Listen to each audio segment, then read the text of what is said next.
Hello friends, எல்லோரும் எப்படி இருக்கீங்க? கண்டிப்பாக நல்லா இருப்பீங்க நம்புகிறேன். இதில் வந்து நம்ம பிரவீன் காந்தி சார் ஆலப்புரை பற்றி தாங்க பேச போகிறோம். நான் கூட அவர் வந்து ஒரு நல்ல டேரக்டர், மெச்சூர்ட் டேரக்டர் அப்படின்னும் போது இங்கே வந்து உள்ள மெச்சூர்டாக நடந்துக்குவார். இல்லை சுற்றி இருக்க யங்ஸ்டர்ஸ்க்கு ஒரு நல்ல கைடன்ஸாக இருப்பார், சப்போர்ட்டிவாக இருப்பார். அவங்களுக்கான ஒரு விஷயங்கள் எடுத்து சொல்கிறதுலையும் புரிய வைக்கிறதுலையும் ரொம்ப தெளிவாக இருப்பார் அப்படின்னு நினச்சேன்.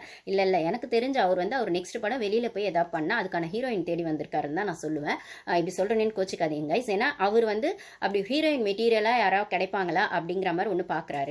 அப்புறம் வந்து அவர் அந்த வீட்டில் சர்வைவ் ஆகிறதுக்கு கரெக்ட் 4-5 மணிக்கு டீ வேணும். அப்புறம் வந்து சமைச்சு போடுற கனியக்கா, விஜய் நந்தினி வந்து அன்னலக்ஷ்மி அப்படின்னு சொல்லி அந்த இடத்துல பார்வ வந்து மட்டன் தட்டி மாயான்னு சொல்கிற இடத்துல பார்வ வயலன்ஸ்னு ஒரு இடத்துல சொல்லியிருக்காரு. அதுதான் அவங்களுக்கு ஃபர்ஸ்ட் டே ஏதோ கிளாஷ் ஆயிருக்கு. வயலன்ஸ் மீன்ஸ் அந்த வெப்பன்ஸ்லாம் யூஸ் பண்ணுறது. அப்படி என்ன வயலன்ஸை பார்வ எனக்கு பேசினாங்கன்னு தெரியல. அப்படி பார்த்தா இன்னைக்கு நடந்த ஃபிசிக்கல் டாஸ்கில் கெமி வயலன்ஸா இல்லைனா பார்வ வயலன்ஸான்னு எனக்கு தெரியல. ஸோ அவரோட பாயிண்ட் ஆஃப் வியூ நான் ஆல்ரெடி ஒரு வீடியோவில் சொல்லியிருப்பேன்.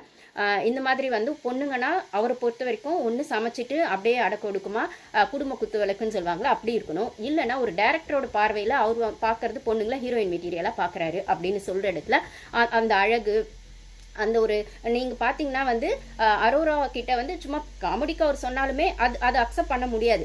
நீயும் நானும் வந்து ஒரு இது கண்டென்ட் கொடுக்கலாமா, லவ் கண்டென்ட், டிஆர்பி ஏறும்லன்னு அப்படின்னு ஜாலியாக சார் சொல்லியிருப்பார்ப்பா அப்படின்னு நம்ம எடுத்துக்கிட்டாலுமே அந்த இடத்துல அவர் வந்து பார்த்தீங்கன்னா மெச்சூர்டாக நடந்துக்கிற மாதிரி தெரில. கண்டென்ட்டுக்கு நீங்கள் வந்து கண்டென்ட் கொடுக்கறதுக்காக வந்த இடத்துல நீங்கள் உங்கள் வெளியில் போகாமல் இருக்கிறது தான் உள்ளே இருக்கவங்களுக்கு லாபம், உள்ளே இருக்க யங்ஸ்டர்ஸ்க்கு லாபம், 15 வருஷம் எக்ஸ்பீரியன்ஸை சொல்லுவேன் அப்படிங்கிற இடத்துல நீங்கள் ஏன் சார் டிஆர்பிக்கு எதிர்பார்க்குறீங்க அப்படிங்கிற மாதிரி தான் இருக்குது சார். அது மட்டும் இல்லை, எப்பயுமே அவர் பேசுகிறதும் பார்த்தீங்கன்னா இப்போ வந்து கெமி அவங்க அப்சரா அவங்களுக்குள்ள கொஞ்சம் ஜாலியாக பேசும்போது ஒரு இடத்துல வந்துட்டு அப்சரா வந்து எனக்கு டான்ஸ் ஆடவே தெரியாதுன்னு சொல்லும் போது அவங்கள அந்த கேட் வாக் மாதிரி பண்ண வச்சுட்டு டான்ஸ் ஆடுங்கன்னு சொல்லும்போது கெமி பண்ணுறாங்க. அப்போ கூட ஒரு இடத்துல டான்ஸை கற்றுக் கொடுக்குறேன்னு சொன்ன வரைக்கும் ஓகே.